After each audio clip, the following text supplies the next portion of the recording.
हरिओम। स्वागत है आपका हमारे YouTube चैनल ज्ञान दर्शन में। आज हम कठोपनिषद के चतुर्थ भाग का अध्ययन करेंगे। पिछले भागों में हमने प्रथम अध्याय को संपूर्ण पढ़ लिया है। आज हम कठोपनिषद के द्वितीय अध्याय का आरंभ करेंगे। द्वितीय अध्याय के अंतर्गत आज हम प्रथम वल्ली का अध्ययन करेंगे। पिछले अध्याय में हमने जाना कि यम और नचिकेता के संवाद में यम नचिकेता को 3 वर देते हैं, जिसमें कि नचिकेता पिता के क्रोध को शांत करने के लिए प्रथम वर मांगते हैं।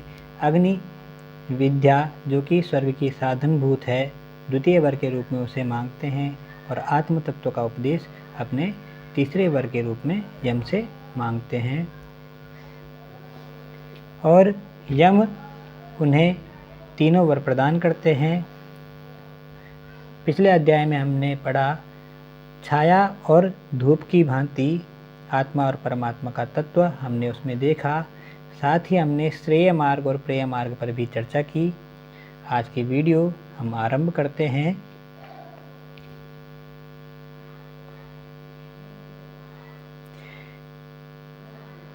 इसमें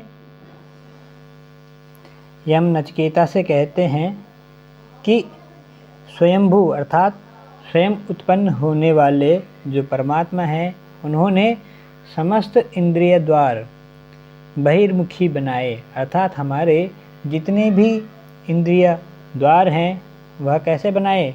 बहिर्मुखी, अर्थात वह बाहर के विषयों को ग्रहण करने वाले हैं।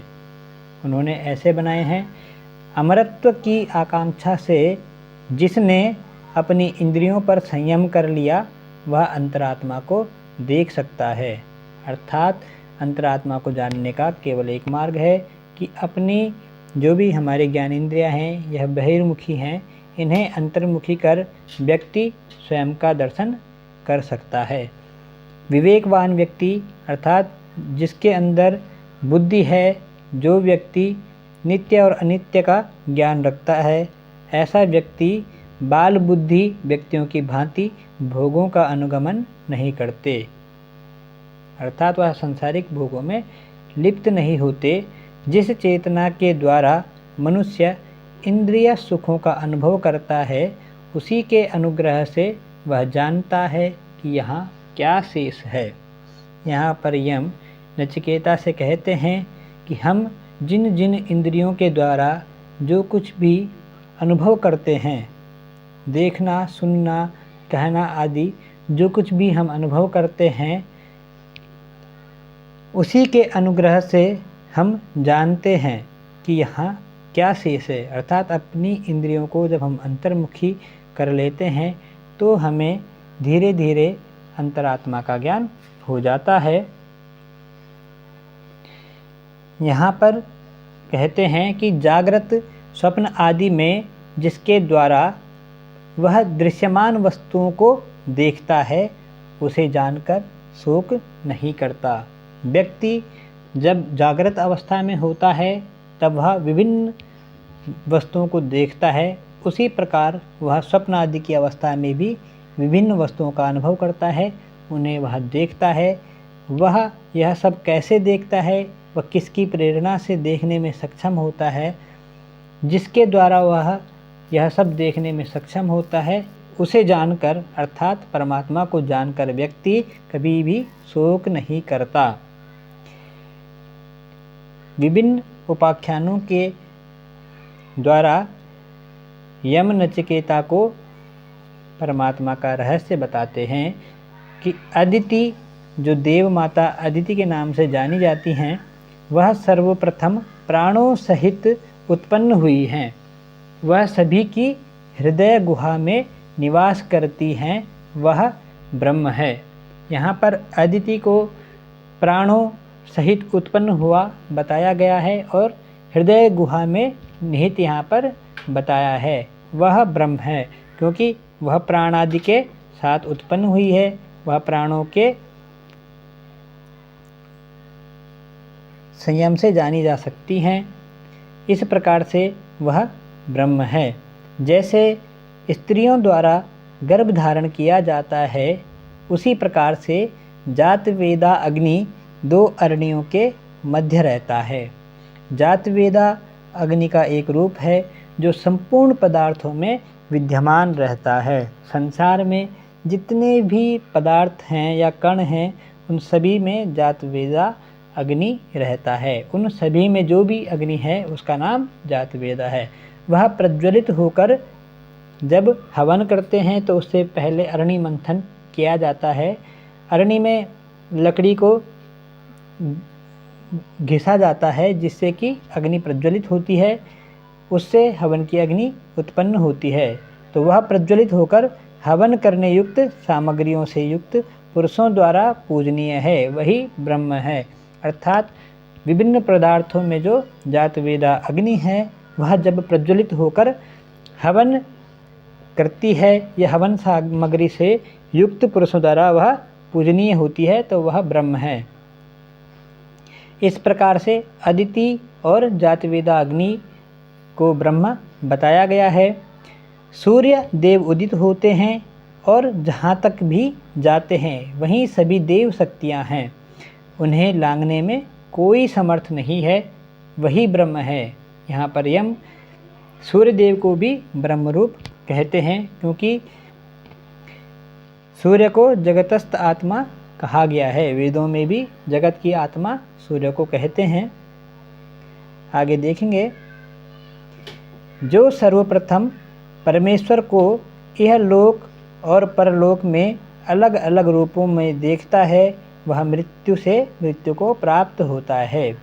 यहाँ पर यम ने बहुत ही साधारण वाक्य में यह स्पष्ट किया है कि सभी जीवों में एक ही परमेश्वर विद्यमान है, और जो व्यक्ति इस लोक में और परलोक में अर्थात भिन्न भिन्न देवी देवताओं में या मनुष्यों में, पशु पक्षियों में भिन्न भिन्न रूपों को देखता है वह मृत्यु से मृत्यु को ही प्राप्त होता है। अर्थात वह अपनी स्थिति से नीचे की ओर ही गिरता है। यहाँ पर परमात्मा का स्वरूप बताते हैं कि अंगुष्ठ मात्रः पुरुषो मध्य आत्मनि तिष्ठति, ईशानो भूत भव्यस्य न ततो विजुगुप्सते, एतद्वे तत्। यहाँ पर कहते हैं कि उस आत्मा का जो स्वरूप है वह कैसा है, वह अंगुष्ठ मात्र है। अर्थात उनका जो आकार है वह अंगूठे के समान है।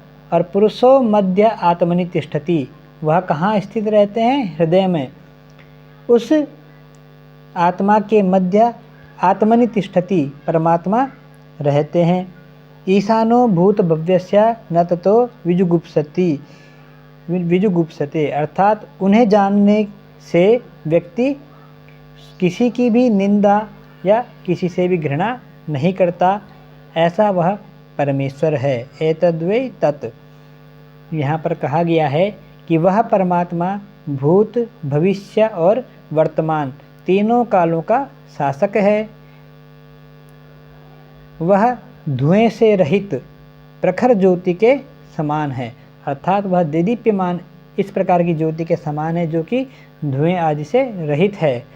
वह जैसा कल था वैसा ही आज है, अर्थात वह परिवर्तनशील नहीं है। तो परमात्मा का यहाँ पर सुंदर वर्णन किया गया है। और व्यक्ति की स्थिति यहाँ पर बताई है कि जिस प्रकार वर्षा जल ऊपर से नीचे जाता है, वैसे ही धर्मों को पृथक पृथक देखने वाला उसी का अनुगमन करता है। यहाँ पर यमदेव ने दो बातें स्पष्ट की हैं। पहली कि व्यक्ति किसी में भी यदि किसी भी रूप में भिन्नता देखता है तो वह अपनी स्थिति से नीचे गिर जाता है, वह मृत्यु से ही मृत्यु को प्राप्त होता है। और दूसरा उन्होंने कहा है कि धर्मों को जो व्यक्ति पृथक पृथक देखता है, अर्थात विभिन्न रूपों को जो व्यक्ति क्या करता है, पृथक पृथक देखता है, वह व्यक्ति मृत्यु के अधीन होकर रहता है। और जो व्यक्ति धर्म को अर्थात मैं ऊंचा हूँ, ये मेरे से नीचा है, इस प्रकार जो धर्मों को पृथक पृथक देखता है, वह व्यक्ति भी कैसा करता है, वर्षा के जल की भांति ही ऊपर से नीचे की ओर ही उसका पतन होता है। जिस प्रकार से शुद्ध जल सिंचित होने पर उसी रूप में बदल जाता है, उसी प्रकार ज्ञानी की आत्मा भी हो जाती है। अर्थात जिस प्रकार से शुद्ध जल सिंचित होने पर उस रूप में बदल जाता है, अर्थात वह वस्तु को प्रदर्शित करता है, उसी प्रकार से ज्ञानी की आत्मा भी परमात्मा से ऐक्य होकर एक रूप ही हो जाती है। इस प्रकार से आज हमने कठोपनिषद के अंतर्गत द्वितीय अध्याय की प्रथमावल्ली का अध्ययन किया। मिलते हैं अगली वीडियो में। नमस्कार।